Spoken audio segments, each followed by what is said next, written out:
Hey guys, welcome back.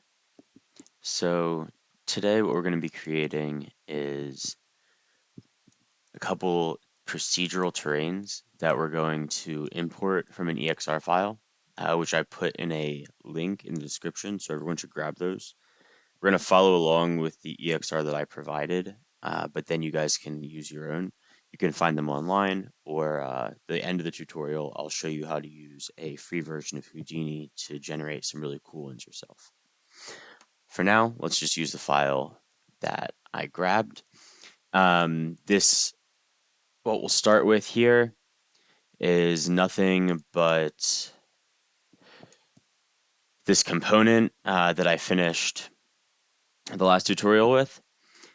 So this everybody should have, or go back and follow through the other tutorials to learn how to create that. Alternatively, it is up on my Patreon if you want to just grab it there. So I'm going to drop a new image in, an album cover. I like the palette a lot. It's a great album. Um, so yes, what we're gonna do is import an EXR. So I have the EXRs, like I said in the link. Just download it, and then we're gonna grab a point file in top and just point it to wherever your file is downloaded at. Mine is here. So I will hit this and load it in. Now I'm going to disconnect it for now because we are not yet ready to plug it in. We need to do a bit of work first and learn a bit about what's going on. So first, a point file in top is just a representation of information that allows you to put different layers of information as different channels. So it's helpful when you think about stuff like instancing, and you have your RGB values representing XYZ locations or rotation vectors or what have you. A lot of that stuff can be represented in this format. In addition, EXR files can be represented in the same format. And the first thing you'll notice is this viewer pops up by default in normalized mode, which means there are 4 panes showing the value of each specific layer in the R, G, B, and A channels. The values you're seeing are from 0 to 1, and then the actual ranges are up here. So pretty handy view. You can turn that on and off by putting the viewer on and hitting N. A couple other viewer shortcuts. M will give you mono.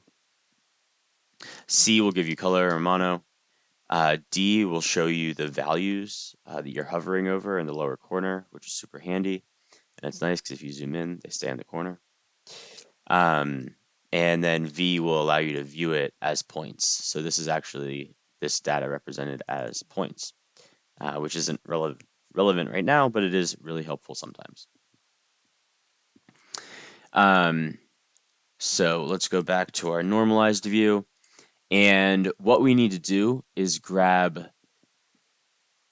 the layer, which we can select using these drop downs, and associate it with the channel that we want. So I want my height data to be in the red layer, and I'm actually going to just set all of my layers to height for the moment, but we'll come back to some of the others. So now I just have a height map. And from this height map, we need to convert the one-dimensional height information to some vectors that we can pass into our particle system as a velocity map. So that's what we made the input for, which is great. We can do that one of 2 ways. We can either use a normal, which, while not an actual representation of what the surface looks like, will still be representative of it because it will be the perpendicular vectors of the surface, or a gradient. A gradient of the surface, that would be the slope. So those are the 2 ways that we can go about it. And thankfully, Touch Designer has given us a couple easy options. So we can just take a normal map directly, and we can just pop that right in. And we'll see immediately, especially if we reset, that we're starting to get some very interesting behavior here. Now,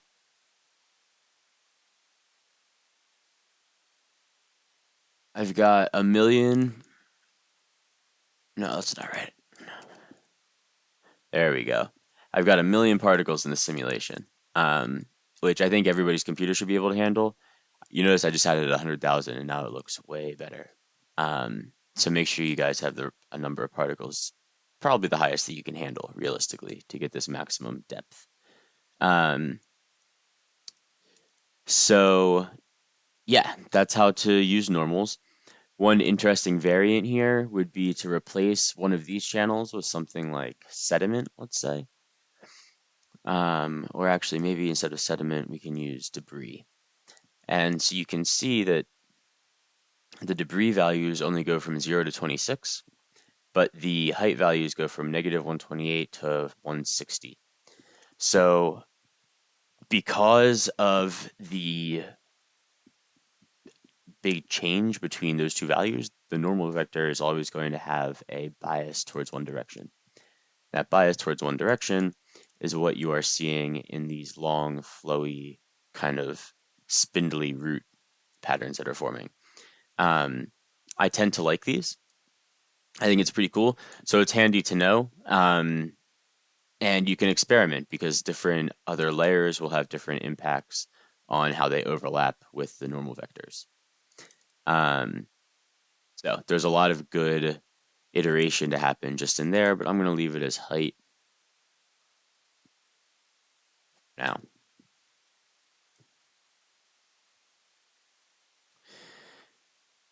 Now, the other thing we can do is grab the slope. So the slope, we'll want to make sure we turn the green to vertical luminance, the blue to neutral, and the 0 point to 0. And then with that, maybe we can throw a switch in here.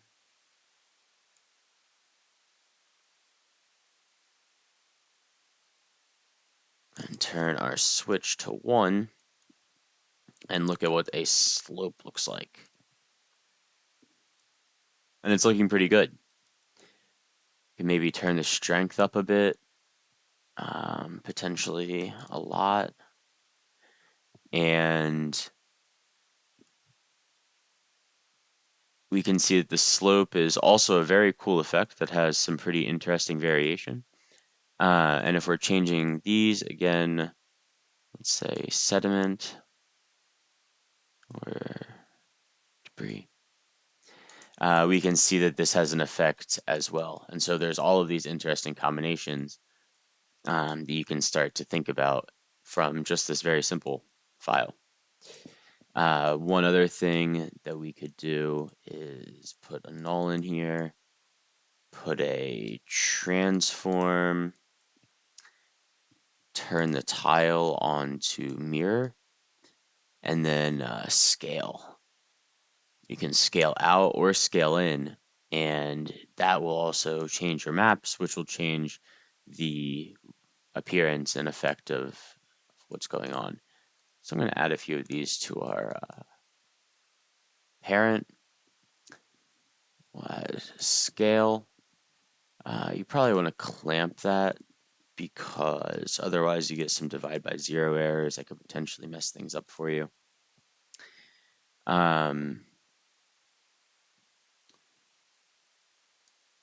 So that's handy. We have the switch. We already have that index parameter. If you don't, you can just create it quick. So we'll just map that. I'm going to turn that blend on. That'll probably come in handy at some point. And we'll turn this back to height. And then we'll turn our scale back to 1. Cool.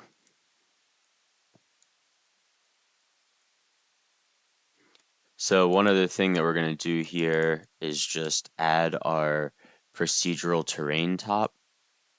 Grab its slope. This is the same one that we created in the first part of the series, so you guys can just go grab it on Patreon or there on YouTube and follow along and create it yourself if you haven't already. And I'm just going to add this to the switch. One thing when I do any switch that's kind of like governing this sort of input, I like to do modulo len me.inputs so that no matter what number this index input is, the switch always just keeps repeating and just cycling through all of its different inputs. All right, so now if we jump up, and I guess we got to give ourselves an out. If we jump up and have an out, so we can see that now we are able to change these maps and cycle through quite a few different effects. And that was all pretty easy from just one EXR file. And really just the height map, which means that it's very transferable because you don't even need to have all of these other layers, which we're going to talk about generating. But it's possible without them, and it still leads to some pretty cool results.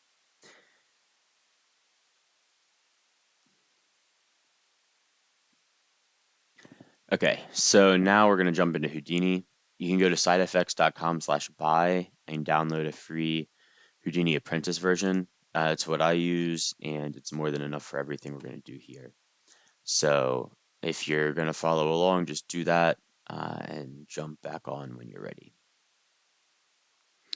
So now I've got Houdini open. I'm not going to give much about Houdini, but if you're just following along, just do what I do and you should be okay. So we're going to get tab, type in height field, double click to jump inside, tab to bring up a menu, height field noise. Now you've got to hit this blue eye to turn on the viewer, shift and drag to move around, or not shift, space, and click and drag to move around in the viewport. And if we click on noise, we can see the parameters up here that we can play with. So we can turn the amplitude up, we can turn the element size up or down, that's kind of like period. And we can change the different types of noise fractal algorithms to choose from. But I'm going to keep sparse convolution and probably most of the default parameters around here.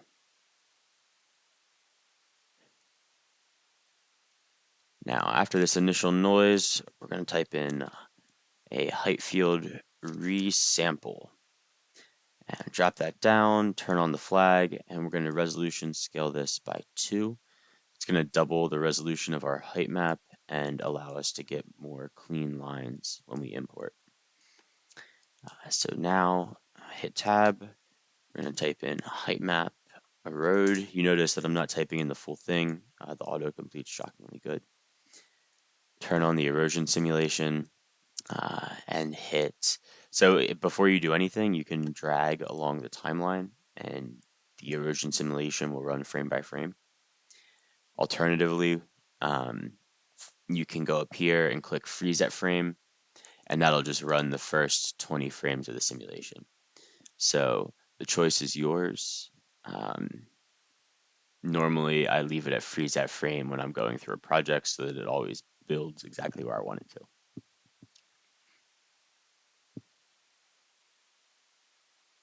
So the erosion simulation is going to result in some striation and some cleaner, more defined ridge lines, as we can see here, which is pretty cool. The striations, and you can see the water channels that were carved. So it's a very detailed simulation. At some point, I hope to do a tutorial specifically on that, but that is outside the scope of the moment. So it's very powerful, and we're basically just going to use this to generate a couple layers that we're going to take into Touch Designer. So after the erosion, what we're going to do is type tab and then another height field noise. Wire this in, turn it on. It's set to add. If you set it to replace, then you can see what just this new noise map is going to look like. So I'm going to turn the element size way up and turn the roughness down and the amplitude up like this. And then I'm also going to gradient distort and turn on a little bit, ambulate. Cool. So now this is going to be, if we go back up and hit add, added on top of our terrain as like larger period features. So that gives some nice, very cool variation. And it's just a little bit. So I'll take it down, but that's looking pretty cool. Now we're going to do the erosion simulation one more time.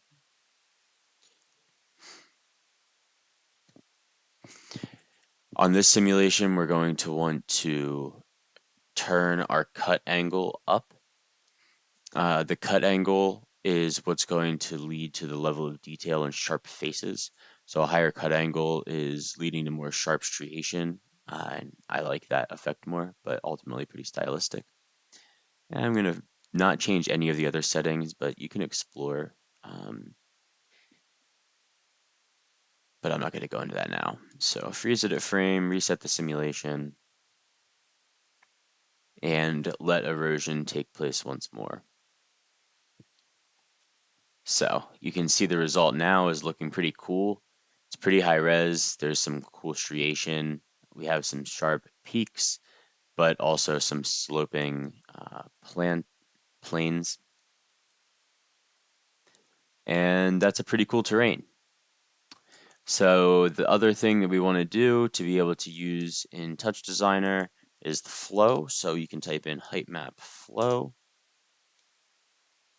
turn that on, and that will add flow field lines to this as a mask. And that's pretty cool. So from here, we can simply put a null down,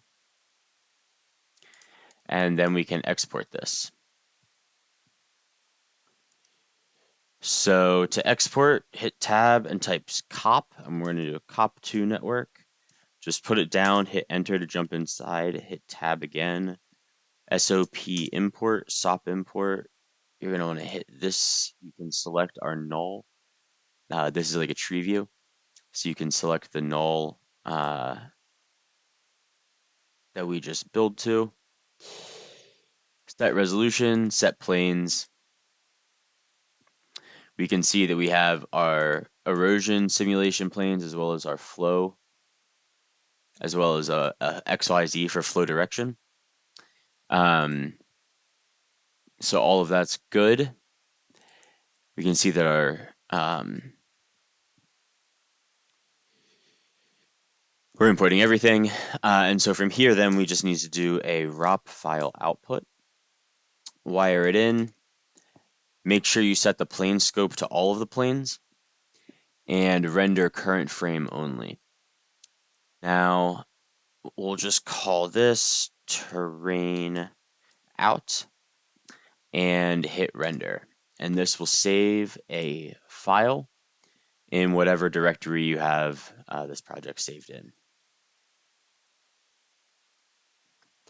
So now we're back in Touch Designer, and we'll grab our new file, and we can just immediately reload, and we can now see that our new file is being used to drive this simulation, and we have access to all of our same features and velocity maps, which is already a very powerful pipeline to be able to use. And as you saw, we did that in Houdini in like 10 minutes or less. So it's actually pretty easy and a really cool tool to be able to use. So from here, we're going to look at a few interesting ways of combining textures for even more layers of complexity. So something kind of like keeping this switch, you know, at 0.5 so that we're halfway between the normal and the slope, but finding a way to have that happen more programmatically. Um, the one way we will overlay a fluid simulation and an optical flow, and those will be used to add some variation to our velocity maps while maintaining an overall form. So there's very cool high level structure with low level variation. And then finally, we'll be adding we'll be adding interactivity through a connect and talking about ways to organize that information hierarchy in scalable and easy to explore fashions. So, thank you for following me so far. I appreciate everyone's support, especially those on Patreon. It really means a lot. And yeah, I really can't say thank you enough. It's enabling me to do this way more than I would otherwise. And I truly am so grateful for everything. So, thank you so much. And I hope you enjoy.